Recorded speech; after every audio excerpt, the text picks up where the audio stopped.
Stingrays. What is the fascination with these animals? The Chesapeake Bay is home to many species, primarily the cow-nosed ray and the spotted eagle ray.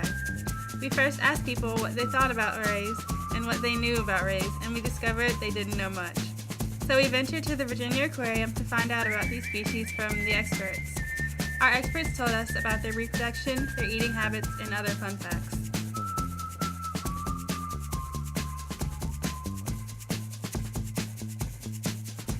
If I told you things I did before, told you how you... Do you find them scary? No. I thought they were dangerous because they killed Steve. Pretty cool, I guess.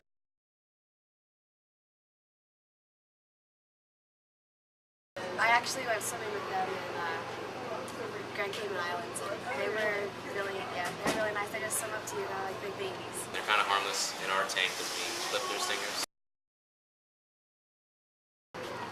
A little bit. Like what? Well, they're related to skates. They have stingers, of course. They have a barb, which is at the base of their tail, and that's where the venom comes out when it stings you. They eat shrimp, scallops, and squid. Pretty knowledgeable. I know that you'll only get stung if you touch past the tail.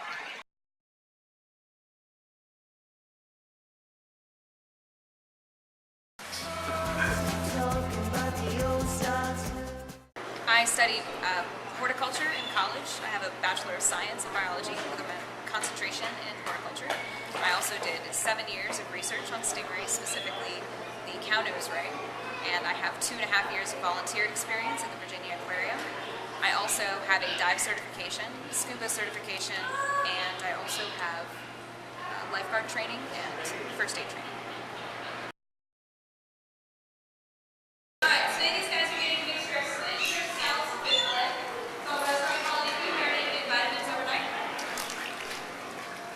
Some of it out in the middle of the tank so the larger rays can go eat off the bottom. Then I'm going to target feed some of our smaller rays, make sure nobody gets out competed for food. A cow-nosed ray is one of the 3 species now that we have in this exhibit. No, there's 4. This big guy right there is a rough-tailed ray. The 2 that are smaller than her, but look a lot like her, are called southern rays. And the pink ones with the pointy noses are called Atlantic. Sharks, which means 2 things really. One, that they have a cartilaginous skeleton, which is a fancy way to say that they're bones.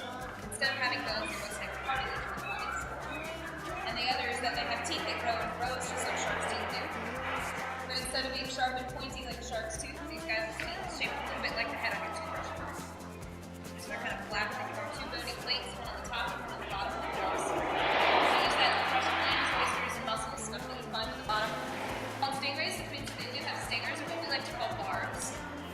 They only use their stingers in defense, so you kind of have to either be trying to eat them from behind or be stepping on them when you step on them. A good way to avoid stepping on them, because they're able to hide in the sand after just their eyeballs sticking out, is to shuffle your feet across the surface of the sand, and they'll feel you coming and they'll get out of your way before you have a chance to step on one. On the cow-nosed rays, their barbs is located right by the base of their tail. On the other 3 species in this exhibit, it's a little bit further back, but still on the top and still attached to the tail. They grow in a little bit like a fingernail, so we clip them off occasionally. These guys get fed 3 times a day. It's always the same amount of food, about 1 of those 2 bowls. In the wild, they'd be eating whatever they can find food. Fish don't have the ability to feel full like we do, so they'll just eat meat. Where are they on the food chain? Where are they on the food chain? Yeah, are they like low or? They're sort of in the middle. They're not primary producers, but they're not first consumers either. What do they have to watch out for? Sharks eat them. If you have a small babies, they can be eaten by a lot of fish, but they do have those barbs, so generally people are their main concern. In the wild, we're really not sure how long they live. There's no really good population study on them, but in captivity they've been known to live more than 20 years. Are there any big differences like in the different species? Stingers? I actually study stingrays, so I see a lot of really big differences, but most people would say that no, there's not that many. Cow-nose rays are what you call a water column type ray. They spend most of their time up in the water column. The rest of the rays in this exhibit are all benthic rays, which means they like to stay on the bottom. What about the differences between the cow-nose ray and the spotted eagle ray? 'Cause those are the two main species we're studying in our ecosystems class. Okay, cow-nose rays are actually my specialty. I know everything there is to know about the cow-nose ray. They tend to pup with 1 to 4 pups. They have a special uterine secretion that's like milk, but not milk, which makes them closer to sharks than anything else. Spotted eagle rays have a really pronounced rostrum, which is the bill part. They use that, they flatten it out to try to find food along the bottom. Whereas the cow-nose rays have these 2 subrostral flaps that they actually use to perform suction on the bottom to suck things into their mouths. The scientific names for those 2 species, the spotted eagle ray is the Aetivatus nalinari, and the cow-nose ray,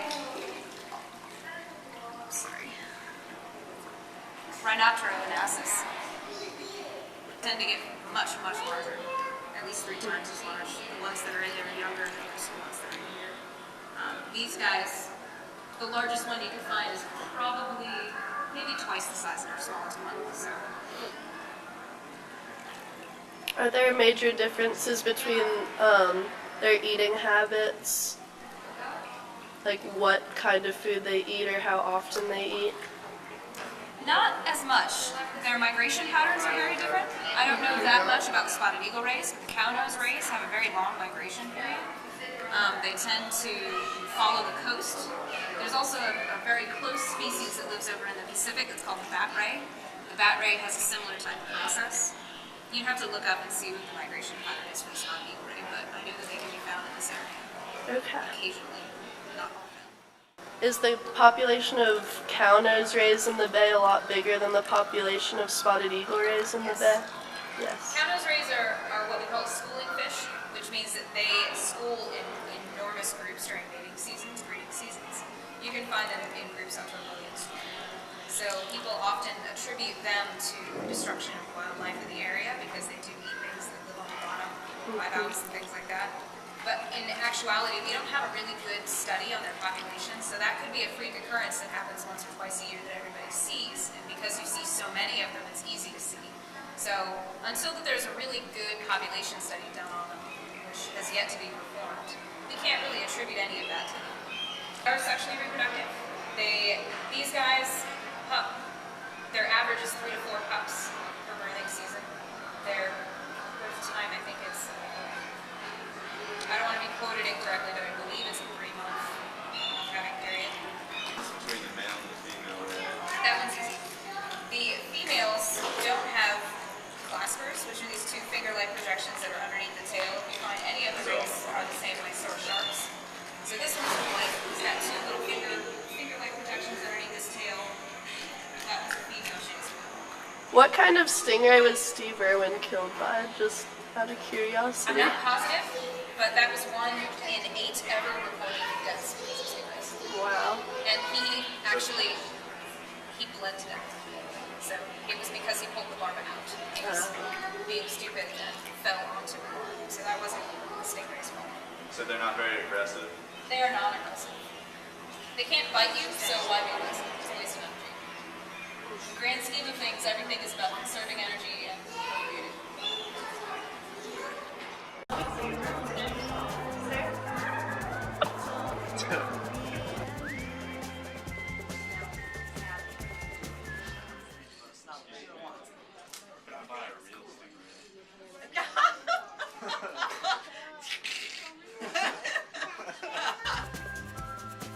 They're amazing and they're huge. The tank was really cool, even though they didn't come let us pet them. But it was really cool. The lady was cool.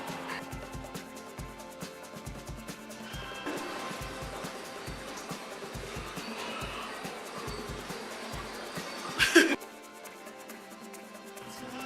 you think you could like hold them up? No. Or, That would be a bad idea. That's one way to get started. By holding them, trying to grab onto them. You can pet them, but you can't hold them. Here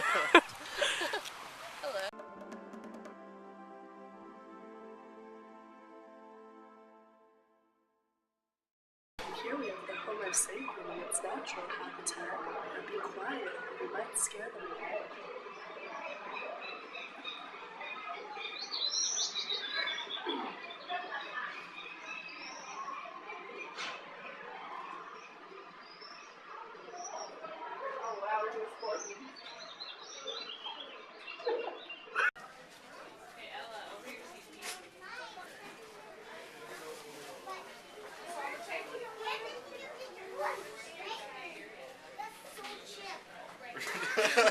No. It's a shark.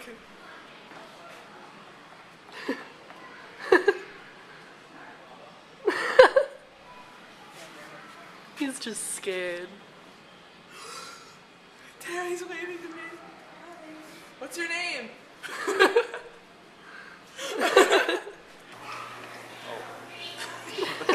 Did you just get that? Yeah. Wait, can I have a high five? Can I have a high five? What if we try and scare it and it puffs up? Terrible.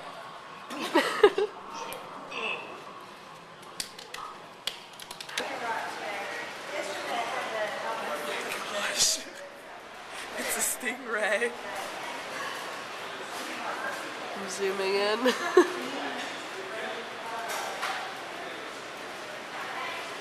It's a miracle.